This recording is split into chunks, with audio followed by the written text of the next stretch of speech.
Sveicināti, dārgie fotodraugi! Mani sauc Ritvars Puets, es esmu viens no Fotorences fotogrāfiem, kā jūs jau domāju iegaumējāt. Un gribēju pateikt, ka šīs nedēļas apskats kavējās, diemžēl, atvainojos, līdz ar to, ka strādāju pārāk daudz. Līdz ar to mūsu nedēļas apskats pārvērtīsies par 2 nedēļu apskatu, lai man būtu laiks visu izdarīt. Gan savus darbus, gan paskatīties arī jūsu darbus. Un arī apskata tēmas tagad nedēļas beigās, vai precīzāk 2 nedēļu beigās, es došu kādu virzienu, kādā bildēt bildes. Un tā mēs arī turpināsim no šī brīža. Ja man būs kaut kas interesanti dalīties, es centīšos atrast mirkli, lai izveidot priekšā video, bet uz doto brīdi, kā lietas iet, diezgan saspringti. Tā kā skatieties šo nedēļas apskatu. Patīkamu skatīšanos. Sāksim mūsu video apskatu ar blondā un renči bildēm, jeb abas iesūtītās bildes, vai precīzāk iesūtītās bildes, tie ir vairākas bildes. Sāksim ar blondā pirmo bildi, iesūtīju nedaudz vēlāk, bet tik un tā apskatīsim šodien. Ko es gribētu par viņu teikt? Man būtībā nav ko par viņu teikt, jo bilde kā bilde. Man liekas, ka es zinu, ko tu mēģināji izdarīt arī, man liekas, varbūt es vienkārši minu. Tu gribēji izmantot šīs līnijas, lai viņas it kā ievada zirgā, tad kompozīcijas ziņā tev ir 1/3 salmu, 2/3 debes, un arī mēs redzam nelielu tādu līniju starp zirgu un debesīm, laikam tu mēģināji glābt gaišās detaļas no debesīm, tīpaši grausīm. Redzams tas nekas traks, ja tīpaši HDR stilā, kad glābj gaismas. Bet tajā pašā ziņā it kā tu visu to darīji, bet vai tas bija tā vērts? Bildēts laikam ļoti stiprā saulē, mēs redzam, ka šī puse ļoti gaiša, tā ļoti tumša, kaut gan jau ka pēcapstrādē ēnas arī taisīja. Līdz ar to, kadrs kā kadrs, varbūt es pat uz viņa netērētu laika pēcapstrādē. Un kas mums ir ar dzīvniekiem un suņiem, ka bieži vien viņi izskatās, teiksim, varbūt ar zirgu pagrūtāk atrodoties viņa augstuma līmenī. Bet, ja mēs bildējam suņus, aitas, kaķus, tad vislabāk pietupties pie zemes un bildēt tā, kā tu darīji šeit, viņa acu līmenī. Bet šeit ar zirgu tomēr pišķi neiet šis skats. Vismaz man šis kadrs neliekas īpašs, es uz viņu netērētu laika apstrādē. Es vienkārši paskatītos, jā, zirgs, salmi, grauši, interesanti viss. Tālāk aiziet ikdienišķa bilde. Nākošais, ja iepriekšējā bildē tu ievēroji, es vēršos pie blondā, ievēroji kompozīcijas likumu, sadalīji 2/3 zemes, 2/3, pēcīzāk, 1/3 zemes un 2/3 debes, tad šeit atkal tev sanāca, jā, 2/3 zemes, 1/3, teiksim, debes, bet kas mums notiek? Kadras dalās uz 50%, mēs paskatīsimies tieši uz 50%. Cik mēs atceramies, kadru dalīt tieši uz 50% nedrīkst, jo tu sadalīji šeit jau, tad kādēļ tu nesadalīji šo pusi? Visvienkāršākais, ko būtu izdarīt, novilkt apmēram šādi, sadalīt atkal 2/3 objekta mūsu interesējošā un 1/3 negatīvā. Jā. Un sanāk jau kaut kas cits. Jā. Kaut kas vinnē, kaut kas paliek malā. Varbūt bišķi vajadzētu paspēlēties tieši ar cik tālu nogriezt, jā. Bet visādā ziņā pa centru tas nav tas labākais risinājums. Kaut vai bišķi no centra, redzi kā tagad, nedaudz no centra nobīda. Jo centrs viņš kaut kā uz viņu ilgi skatīties nevar. Tev gribas uzreiz aiziet citur, un tad tev paliek garlaicīgs kadrs. Nevienmēr, bet tā vienkārši ir nedaudz neliela nobīde no centra. Tieši šeit mēs redzam, ka malka tagad nedaudz vairāk vinnē, un jau kadrs paliek tāds dzīvāks. Ko es vēl varētu pateikt par šo bildi? Krāsas kā krāsas. Ir labi, ka tu ej un meklē un eksperimentē jau tādas dažādas bildes. Zirgs, koks un vēl viens koks. Tas nozīmē, tu nesēdi bez lietas, un tas ir labi.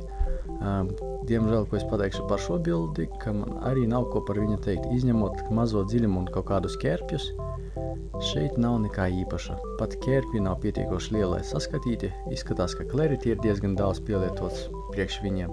Un šeit atkal blūrs vai tas lēcas efekts. Visādā gadījumā arī neteikšu kaut kas mani ieintrigētu. Starp citu, es arī laikam nedaudz piegriezu. Jā, šo bildi es arī piegriezu, jo man likās, ka vajadzētu kaut kam vinnēt.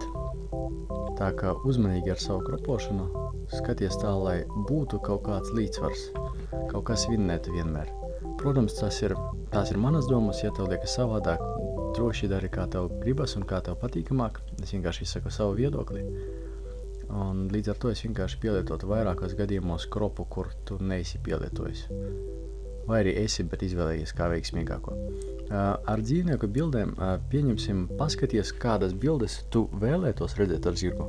Un tad mēģini kaut vai imitēt. Protams, ka zirgu tu nevadīsi kādā vietā, bet atkal tu vari pieskatīties, pieņemsim, pa gabalu, kā viņš stāv, lai redzētu, kādas kompozīcijas izmantoja jau citi pieredzējuši fotografi. Apmācībai tas ir ļoti noderīgi. Un tagad iesim par Renči bildēm. Viņš arī ir iesūtījis parastas, atvainojos ne parastas, bet ģimenes bildes. Viņi hokeja laikam un pikniks viņiem bija. Noslēgšu šito kropu, lai viņš aiziet prom. Ko es varētu pateikt? Kompozīcijas ziņā ar Rencim izskatās, ka problēma pagaidām nav. Redzam, ka kaut gan viņi ir gluži centrā, mēs redzam, ka tomēr kaut kas vinnē.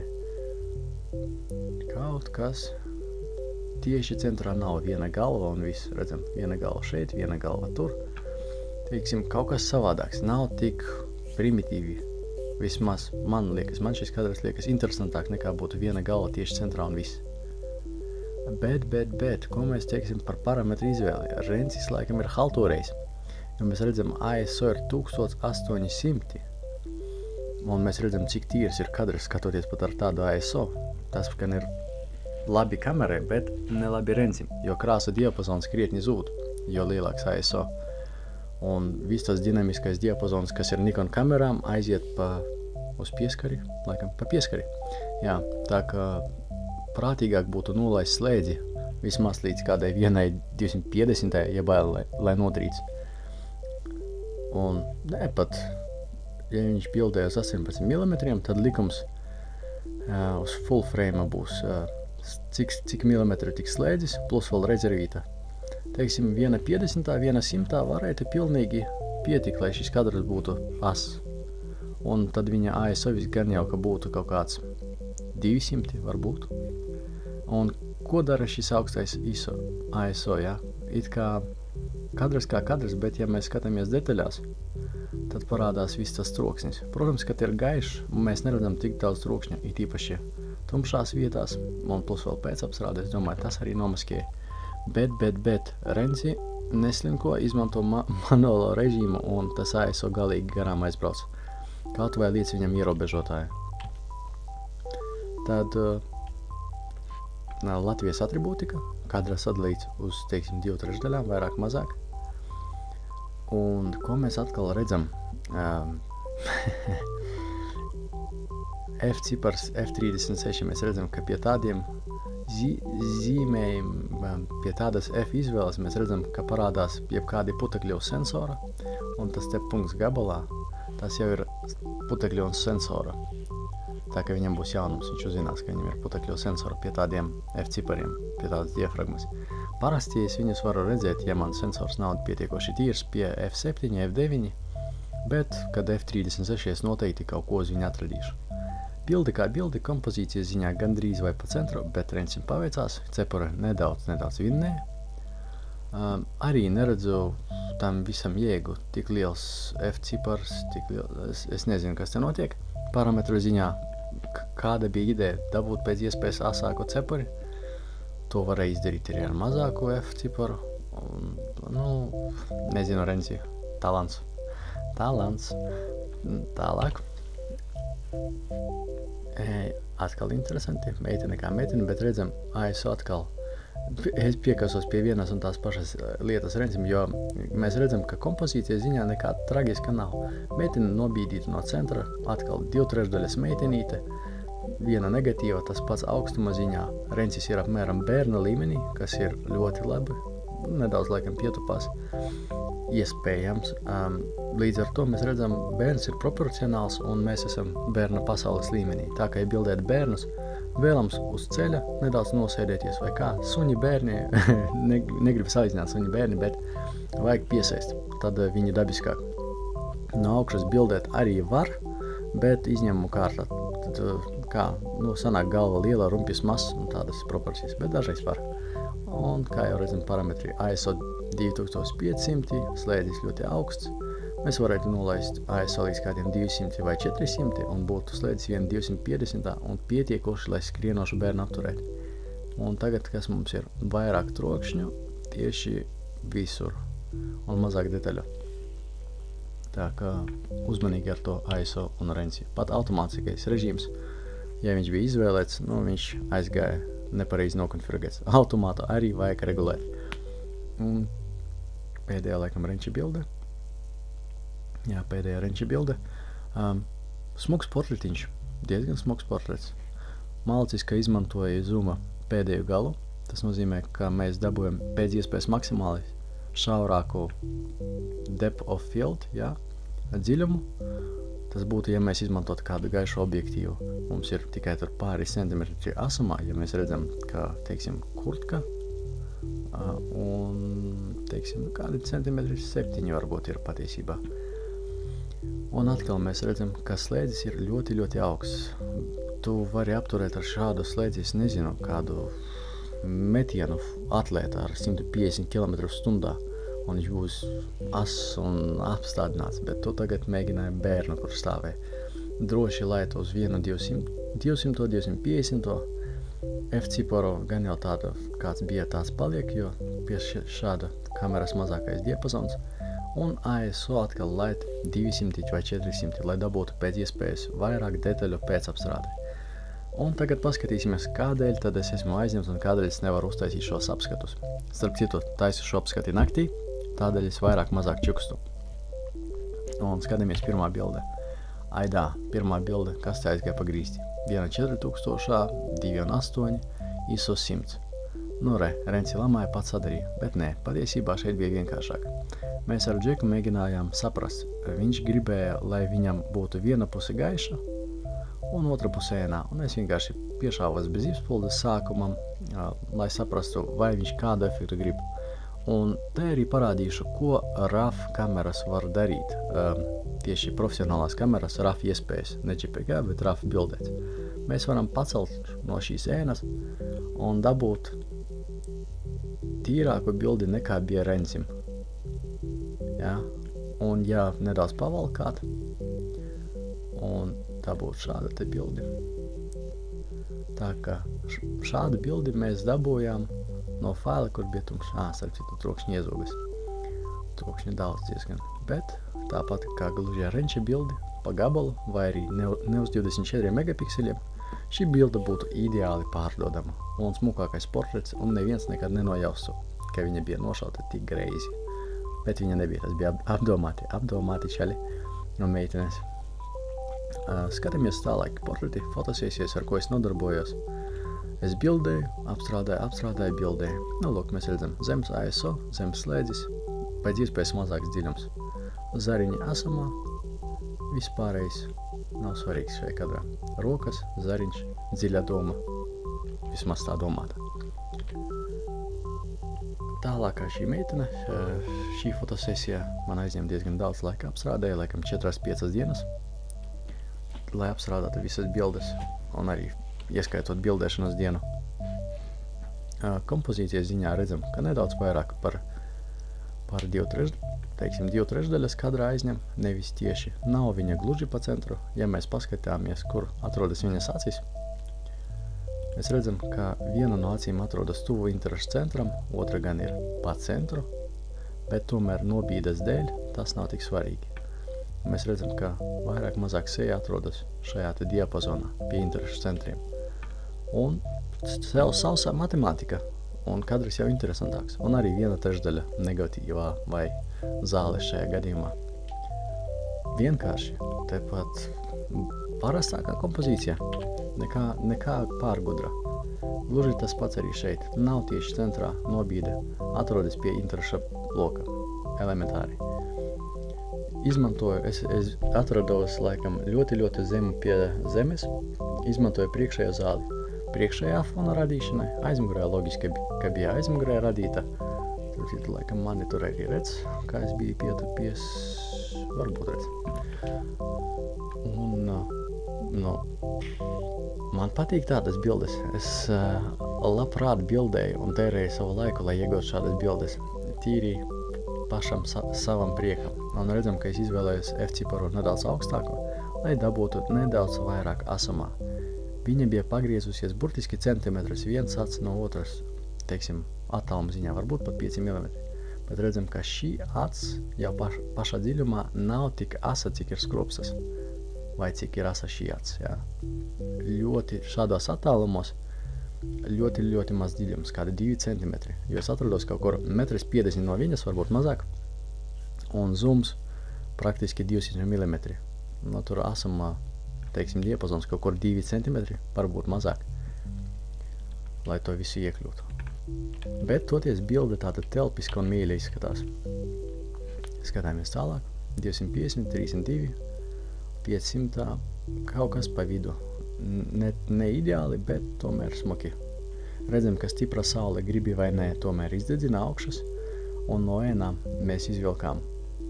Jo bildēs tā, lai saule būtu aizmugurē, tas nozīmē, ka ēna bija priekšā, un līdz ar to mēs vilkām ārā no ēnas vēlāk. Šīs jau gan ir apstrādātās bildes, arā bildes man nav pie rokas, vai precīzāk ilgi rakties un nav jēgas. Un lūk, beidzot tikām pie čaļa. Mūsu galvenā ideja bija, vai precīzāk viņa ideja un vēlmes bija, lai mēs panāktu lielāko daļu sēs ēnā un daļu izgaismotu ar mīkstu gaismu, ar softboxu. Rencis zina, kāds viņš ir. Pārējie viņš ir 60 cm, mīks, Kīna softbox maksā laikam 40 €. Atnāca 3 nedēļās, ja kādu interesē. Un lieto viņš parasto fotoaparātu, tā zipspuldi, parasto, es domāju, uz kameras lielo. Tas nozīmē, iebūvēja tā nederēs. Un izmanto arī radio vai Wi-Fi vadāmos triggerus, kas palīdz notvert šo momentu. Mēs izmantojam maksimālo asumu, un arī mēs bildējam tumšā telpā, pamestā mājā. Diezgan tumšā, jā, kā jau te pateica, tumšā telpā ar zipspuldi. Viņš gribēja tumšu fonu, un kā jau studijā, lai panāktu maksimālu asumu, mēs izmantojam diezgan lielu diafragmu. Mēs redzam, ka visas poras, viss ir as. Šī bilde nav tīrīta, jo čaļi parasti ir tādi, teiksim, agresīvāki, un šis čalis tieši to arī pieprasīja. Kā jūs varat saprast, pēc šīs bildes ir īpaši. Starp citu, šī bilde vēl top, un beigās šeit būs šajā vietā, kur ir labā viņa acs, būs uguns acs, bet tas vēlāk. Pagaidām man tam visam nebija laika. Tad arī tas viss, ko es redzēju to meitini sākumā, un šis čalis bija kopā, un redzam, ka fotosesija neierobežojas tikai ar smuku pļaviņu. Ir vairākas idejas, dažas strādā, dažas ne, bet ja mums ir vairākas idejas, mēs varam izmēģināt visu. Un arī mums abiem bija jātur gan meitenei, gan viņam, gan man, jā. Mēs gribējām tādu, mēs radījām. Un ieteikums uz šīm nākošajām 2 nedēļām. Pievērsiet uzmanību detaļām, sīkām pukiem, lāsītēm, tagad viss iet, un tagad ir vieglākais laiks, lai jūs sajustos kā profesionāļi. Kādēļ es to saku? Tādēļ, ka pievēršot uzmanību sīkumiem, savām fotosesijām jūs varēsiet pamanīt kaut vai tos pašos ziedus. Šie ziedi bija apmēram plekis, izmērā, teiksim, cik tas bija, laikam 1,50 uz 1,50 m, ne vairāk. Nu, tur atradās kaut kur stūrī. Ja jūsu acs jau būs pieradusi meklēt tās pašas smieklīgākās pukītes, jūs jau varēsiet redzēt vietu, kur varētu izmantot fotosesijai. Viņas galva nav 1,50 uz 1,50 m. Jūs droši varat ieguldīt tajā puķu laukā un izmantot smuko puķu ietverto fonu, lai uztaisītu šādu portretu. Un neviens pat nezinās, ka šis plekis bija 1,50 uz 1,50 m. Nu, burvīgi, ne? Viss, kas nav kadrā, neeksistē. Vai arī eksistē mūsu fantāzijās. Un tālāk, tieši par detaļām runājot. Ja jums ir makrolēca burvīgi, bildējiet puķītes un jūs jutīsieties kā ideālākais fotogrāfs, jo daba radīsi skaistumu un jums tikai to skaisti jānoķer. Kā arī domājiet par kadrēšanu un tomēr turat tās savas 2/3. Pats šitas zars ir pie tā zelta šķēluma likuma. Interešu centrs 1, kadrs sadalīts, teiksim tā, šeit te tukšums un šeit te pa augšu aiziet. Tur skudra rāpo, jā. Tad 1/3 interesantā. Teiksim, visam ir, teiksim, izskaidrojums. Līdz ar to, nezinot, teiksim, man nav sajūtas, es neredzu, kā tas izskatīsies smuki. Šeit ir sausā matemātika. Smuki tas izskatīsies, ja pareizi iekadrēts. Ar laiku sajūtas radīsies un teiks, jā, nu šis nav bišķi likumā, bet viņš ir labs. Un viens var piekrist, viens vai nē, tā ir katram sava lieta. Fotogrāfija ir subjektīva, bet vismaz šī bilde kompozīcija ziņā jau ir tuvāk labākam kadram. Tas pats arī šeit ar skudriņām. Novietotas uz šīs zelta šķēluma griezuma. Ja mēs paskatīsimies, tad sanāks, ka viņas atrodas pie interešu centriem. Viena puķa aizņem arī šo vienu daļu un viena negatīvā. Un arī augstuma ziņā redzam sadalījums neliels ir. Starp citu, arī manai kamerai uz makro pietuvinājumu redzams, ka puteklīšas ir arī manai kamerai. Man ir ļoti daudz puteklīšu, godīgi sakot. Būtu jātīra, jau sākas kāzas sezonas. Un šī bija pēdējā bilda. Līdz ar to mums ir 2 nedēļas. Pievērsiet uzmanību sīkumiem, pukītēm, adatiņām, naglām un tā tālāk. Un, protams, ja jums ir laiks, bildējiet meitenes, zēnus, kaut vai tos pašus zirgus, bet ar bišķi dziļāku domu, kadrējuma ziņā, debesu ziņā, arī, jo te bija ļoti, ļoti stipra gaisma, kas radīja šīs ļoti asās ēnas, un atkal mēģināja glābt debesis un neliela viņeta, visādā gadījumā tas kaut ko dara, bet, es neteikšu, ka šīs kadras teikšu, wow, tāds zirgs, es tādu nekad agrāk nebiju redzējis. Kadras kā kadras, mēģini padarīt to interesantāko, jo, teiksim, tev ir laba kamera, tev jau ir doma galvā, un mēģini to izdarīt. Tu neesi vienkārši knipsētājs, kurš ierauga nobildē. Tu jau kaut ko domā, līdz ar to padarīt to, lai arī man būtu interesanti skatīties. Labi, bildai? Tā kā pēc 2 nedēļām skatāmies uz jūsu progresu, un šis laikam bija viens no ilgākajiem maniem apskatiem. Tā kā izbaudiet šo brīvlaiku, tā saucamo brīvlaiku no manis, bildējiet, un pēc 2 nedēļām es gaidu jūsu rezultātu. Visu labi, ar jums bija Ritvars Poets. Atā!